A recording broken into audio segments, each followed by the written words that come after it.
வணக்கம் தோழர்களே, இது நங்கூரம். நான் முருகேசன். இந்த காணொலியை பார்க்கும் நண்பர்கள், உறவினர்கள் உங்களுடைய காணொலியாக நினைத்து இதை சப்ஸ்கிரைப் செஞ்சு உங்களுடைய மேலான ஆதரவை கொடுங்கள். நன்றி, வணக்கம். எஸ்ஐஆர் ஸ்பெஷல் இன்டென்சிவ் ரிவ்யூவா அது பேர். திரும்பி பார்த்தல், திருப்புதல். நம்ம ரிவிஷன் எக்ஸாம் எழுதுகிறோம்ல அது மாதிரி திருப்புதல். அதாவது எப்படின்னா எல்லாம் சரியாக இருக்கான்னு பார்க்குறது, அவ்வளோதான். அது போட்டு குழப்பி அது ஒரு பெரிய இஷ்யூவாக்கி தேர்தல் கமிஷன் வந்து மக்களை வந்து திண்டாட அல்லாட விட்டுருச்சு. திண்டாட விட்டுருச்சு, அல்லாட விட்டுருச்சு அப்படின்னு தான் சொல்லணும். பொதுவாக அரசு ஊழியர்கள்லாம் பார்த்தீங்கன்னா, இப்போ ஒரு சின்ன கார்பரேஷன் அலுவலகத்தில் பாருங்களேன், சாயங்காலம் 7 மணிக்கு வேலை பார்க்குறாங்க. நம்ம திருச்சிராப்பள்ளி மாநகராட்சியில் போய் பாருங்கள், 7-8 மணி வரைக்கும் லைட் எரியும். உள்ளே வேலை பார்த்துட்டு இருப்பாங்க. என்ன தான் வேலை பார்ப்பாங்கன்னு தெரியாது பொழுதுனிக்குமே, ஆனால் வேலை பார்க்குறாங்க. வேறு வழி இல்லை. ஆட்கள் பற்றாக்குறை, வேலை பளு அதிகம், நகராட்சிகள் இன்னும் மாநகராட்சிகள் இன்னும் பெருசாக போய்கிட்டு இருக்குது. வேலை பளு அதிகம், சரியான ஆட்கள் இல்லாமல் தான் கஷ்டப்படுறாங்க அப்படின்னு தான் சொல்கிறாங்க. அதுதான் மெயின் ரீசனாக இருக்குது எல்லா இடத்துலையுமே. ஒரு மாநில அரசை விடுங்க, ஒரு வங்கிக்கு போங்க, அந்த வங்கியில் பார்த்தீங்கன்னா 8 மணி வரைக்கும் அந்த மேலாளர் ஒர்க் பண்ணுறாரு. 7 மணிக்கு மேலே ஆயிடுதுங்க மேலாளர் போகிறதுக்கு. கோர்ட்லலாம் ரொம்ப இதாக இருக்குது. எனக்கு தெரிஞ்சவங்க 2 பேர் கோர்ட்டில் வேலை பார்க்குறாங்க. நைட்டு 8 மணி 8:30 மணிக்கு தான் அவங்க வீட்டுக்கு வரதுக்கு 9 மணி ஆச்சு. என்னங்க, ஆஃபீஸில் தான் அரசு அலுவலகத்தில் தான் வேலை பார்க்குறீங்களா, இல்லை நீங்கள் வந்து ஒரு தனியார் இதில் வேலை பார்க்குறீங்களா, இல்லை ப்ரைவேட்டில் வேலை பார்க்குறீங்களா, இல்லை வேறு எதுவும் சிக்கலான இடத்துல வேலை பார்க்குற அப்படின்னு கேட்க தோணுது. கோர்ட்டில் தான் வேலை பார்க்குறாங்க, அரசு ஊழியர்கள் தான். ஆனால் பார்த்தீங்கன்னா நைட்டு 7:30 மணி 8 மணி 9 மணி கூட ஆகிடுதுங்க. நிறைய இடத்துல நான் எனக்கு தெரிஞ்சவங்க 2 பேர் அதில் வேலை பார்க்குறாங்க. அதனால அது தெரியுது. இப்போ இவ்வளோ வேலை பளுவுக்கு அடியில் நம்ம வந்து ஒரு இது இப்போ ஒன்றும் இல்லை, இந்த ஒரு முகாம் போட்டாங்க.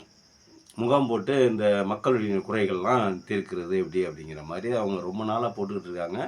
அது சின்ன சின்ன குக்கிராமங்கள்லேருந்து நீங்கள் வளர்ந்து மாநகராட்சி வரைக்கும் வந்துருச்சு. மாநகராட்சியில் இன்றைக்கி போடுறாங்க.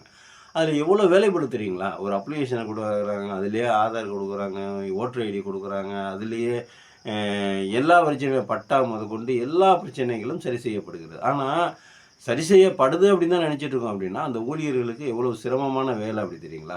அது கொடுக்குற அப்ளிகேஷனை வந்து கொடுக்குற மனுவை வந்து அதை திருப்பி வெரிஃபை பண்ணி அவங்கள கூப்பிட்டு இது உண்மையா பொய்யான்னு நேராக போய் விசாரித்து இதெல்லாம் வந்து பயங்கர டென்ஷனில் இருக்காங்க எல்லா அரசு ஊழியர்களுமே. ரெவென்யூ தரப்பு ஊழியர்கள் முக்கியமாக ரெவென்யூ டிபார்ட்மெண்ட்லேருந்து ரொம்ப மன உளைச்சலில் இருக்காங்க. இந்த சமயத்தில் கொண்டு வந்து கிட்டத்தட்ட 1 வருஷத்துக்கு மேலாக ப்ராசஸ் பண்ணக்கூடிய அந்த தேர்தல் கமிஷன் இன்டென்சிவ் ரிவ்யூவை கொண்டு வந்து 1 மாதத்துக்குள்ளே பண்ணி கொடுங்க அப்படின்னா அந்த ஊழியர்கள் என்ன பண்ணுவாங்க? சரியான நடவடிக்கை எடுத்திருக்காங்க அப்படின்னு தான் பார்க்குறோம். வேலை நிறுத்தம், புறக்கணிப்பு, எஸ்ஐஆரை புறக்கணித்தல் அப்படின்னு சரியான நடவடிக்கை தான் எடுக்கிறாங்க அப்படிங்கிறத நம்ம பார்க்க வேண்டியிருக்குது. இப்போது தம் மாநில அரசு ஒரு வேலை கொடுத்துருக்கு. அவர்கள் வந்து மாநில அரசினுடைய தொழிலாளர்கள். மத்திய அரசுக்குன்னு எந்த தொழிலாளர்களும் இல்லை. வங்கி, இந்த ரயில்வே துறை, இந்த மாதிரி வேறு ஏதாவது துறைகள் தான், இந்த மாதிரி துறைகள் தான் இருக்குது. இப்போ நம்ம என்ன சொல்கிறோம், நீங்கள் வந்து மாநில அரசு ஊழியர்களை விடுத்து மத்திய அரசு ஊழியர்கள்ட்ட கூட இந்த பணியை ஒப்படைக்கலாமே. வங்கித்துறை ஊழியர்கள் இருக்காங்க, இல்லை ரயில்வே துறை ஊழியர்கள் இருக்காங்க. அதெல்லாம் அவங்கள்ட்டலாம் இந்த பொறுப்பு ஒப்படைச்சிட்டிங்கன்னா அவங்க அந்த பொறுப்பை வந்து கண்ணும் கருத்துமாக கரெக்டாக 1 மாதத்தில் இல்லை 15 நாளில் கூட கொடுக்கறதுக்கு உங்கள் வாய்ப்பு இருக்குல்ல. அது இது தேர்தல் கமிஷனோட பணி தானே. தேர்தல் கமிஷன் தனியாக அவங்களுக்கு சம்பளம் கொடுக்கலாம்ல.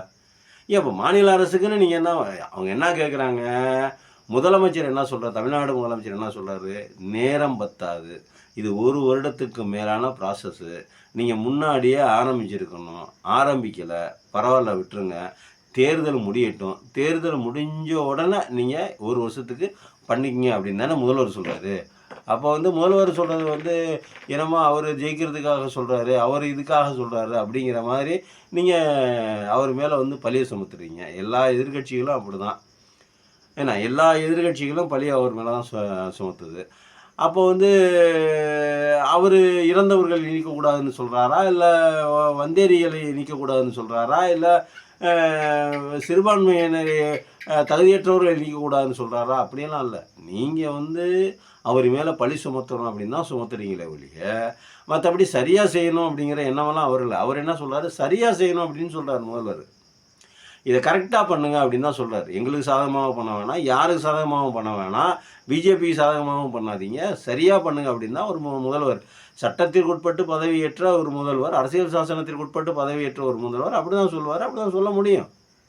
ஆனால் நீங்கள் என்ன பண்ணுறீங்க அப்படின்னா, ஐயோ முதல்வர் வந்து அவருக்கு சாதகமாக இருக்கிறத இவங்களெல்லாம் எடுத்துருவாங்க அப்படின்னு அவர் எடுக்க வேணாங்கிறாரு அப்படின்னு நீங்கள் வந்து பொய்யாக ஒரு கட்டமைப்பை உருவாக்குறீங்க. இப்போ போராட்டம் அறிவிச்சிருக்காங்க அரசு ஊழியர்கள். ஒரு கேரளாவில் ஒருத்தர் இறந்து போயிட்டார். மொத்தம் இந்தியா பூரா மொத்தம் 3 பேர் இறந்துருக்காங்க. ஒரு அரசு தன்னுடைய ஊழியர் இறப்பதை விரும்புகிறதா? ஒரு அரசு தன்னுடைய ஊழியர்கள் சித்திரவதைப்படுவதை விரும்புகிறதா? ஒரு அரசு தன்னுடைய ஊழியர்கள் மன உளைச்சலாகுவதை விரும்புகிறதா? இப்போ நாங்கள் சாப்பிட்ற சாப்பாடு எடுத்துக்கங்க, அதுவே நமக்கு பெரிய வியாதியை உண்டு பண்ணுது.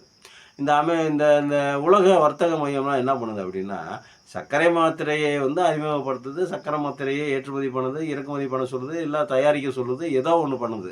ஆனால் இந்த வர்ற உணவு வகைகளில் இருக்கிற கலப்படத்தை நீக்குமா அப்படின்னா இருக்காது. அமெரிக்காவில் அமெரிக்க மக்கள் சாப்பிட்றதுக்கு அது ஒரு கேட் ஒன்று வச்சுருக்கான். கலப்படம்னா ரிஜெக்ட் பண்ணிடுவான் அமெரிக்காவில். அந்த மாதிரி நம்ம கேள்விப்பட்டோம். அதே மாதிரி இந்தியாவில் எந்த விதமான இதுவும் இல்லை. நம்ம சாப்பிட்ற சாப்பாடே நமக்கு வியாதி தான். அப்போ ஏற்கனவே வியாதிகளோட தான் வாழ்ந்துக்கிட்டு இருக்கோம். டென்ஷன் தமிழ்நாட்டில், இந்தியாவில் டென்ஷன் ஜாஸ்தி. ஏன்னா அப்படியே ஏகப்பட்ட ஸ்ட்ரெஸ்ஸு. அதில் நிறைய காரணங்கள் சொல்லலாம். மக்கள் தொகை அதிகரிப்பு, போட்டி, பொறாமை, பொல்யூஷனு, இது எல்லாம் நிறைய இருக்குது. பிள்ளைகளோட கல்விக்கான பொருளாதாரம், அது கல்விக்கான அதை கொண்டு போய் குழந்தைகளை சேர்க்கறது, கூட்டிகிட்டு வர்றது, பயங்கரமான டென்ஷனுங்க இந்தியாவில். காரணம் நிறைய காரணங்கள் இருக்குது, அது வேறு. இவ்வளவு இடர்பாடுகளுக்கு மத்தியில் அரசு ஊழியர் காலையில் 10, 9:30 மணிக்கெல்லாம் வேலைக்கு போகணும், சாயங்காலம் 6 மணிக்கு வீட்டுக்கு வரணும், அதுக்கப்புறம் வீட்டு வேலைகளை பார்க்கணும். இதுக்கப்புறம் அவங்க பர்சனல் ஒர்க்கு, சொந்தம் பந்தம், நல்லது கெட்டது எல்லாமே இருக்குது. இதையெல்லாம் தாண்டி உங்களுக்கு ஒரு மாதத்துக்குள்ளார இந்த எல்லாருடைய அப்ளிகேஷனையும் பிஎல்ஓ கொடுக்கணும் அப்படிங்கிறீங்க. எப்படி சாத்தியமாகும்னு நினைக்கிறீங்க? சரி ரைட்டு, இரிட்டேட் பண்ணுறீங்க, அப்படியே அமுக்குறீங்க, போட்டு ஸ்ட்ரெஸ் கொடுக்குறீங்க, பண்ணி தான் ஒன்று கட்டாயப்படுத்துறீங்க. ரைட்டு, துறை ரீதியாக நடவடிக்கை எடுப்போங்கிறது தமிழ்நாடு அரசு. ஒன்றிய அரசோட சேர்ந்துக்கிட்டு துறை ரீதியாக நடவடிக்கை எடுப்போங்கிறது. ரெவன்யூ டிபார்ட்மெண்ட்டில் இருக்கிறவங்க என்னன்னாலும் சரி நாங்கள் புறக்கணிக்கிறோம், பாய்காட் பண்ணுறோம் அப்படிங்கிற மாதிரி அவங்க சொல்கிறாங்க. இப்போ இதில் என்ன பிரச்சனை அப்படின்னா, இப்போ நீங்கள் ஏன் இன்னொரு சம்பளம் கொடுக்கக்கூடாது? உங்களுக்கு எக்ஸ்ட்ரா சம்பளம் கொடுக்கலாம்ல? மத்திய அரசு மாநில அரசு கொடுத்துக்கிட்டு இருக்குது, ஏற்கனவே மாதம் கொடுத்துருக்குது. உங்களுக்கு மத்திய அரசு ஏன் ஒரு 3 மாதம் இன்க்ரீஸ் பண்ணி இதை வந்து மே மாதம் எலெக்ஷனு, இப்போ நவம்பர், டிசம்பர், ஜனவரி வரைக்கும் டைம் கொடுங்க. ஒரு 2.5 மாதம் 3 மாதம் டைம் கொடுங்க. 3 மாதம் டைம் கொடுத்து அதுக்குள்ளே மார்ச் ஏப்ரலுக்குள்ளே முடித்து மே மாதம் எலெக்ஷன் நடத்துங்க. இல்லைங்கிட்ட 4 மாதம் 5 மாதம் தள்ளி வைங்க, ஏதாவது ஒன்று பண்ணுங்கள். இல்லைன்னா எலெக்ஷன் முடிஞ்சதுக்கப்புறம் நடத்துங்க. அதானே எல்லாருமே சொல்கிறாங்க. போதிய நேரம் கொடுக்கப்படவில்லை, போதிய கால அவகாசம் இல்லை, போதிய பயிற்சி இல்லை எங்களுக்கு. மக்கள்கிட்ட எப்படி பேசுகிறது, இது எப்படி செய்கிறது, உறவினர்கள் யாருன்னு நிறைய பேர் கேட்குறாங்க.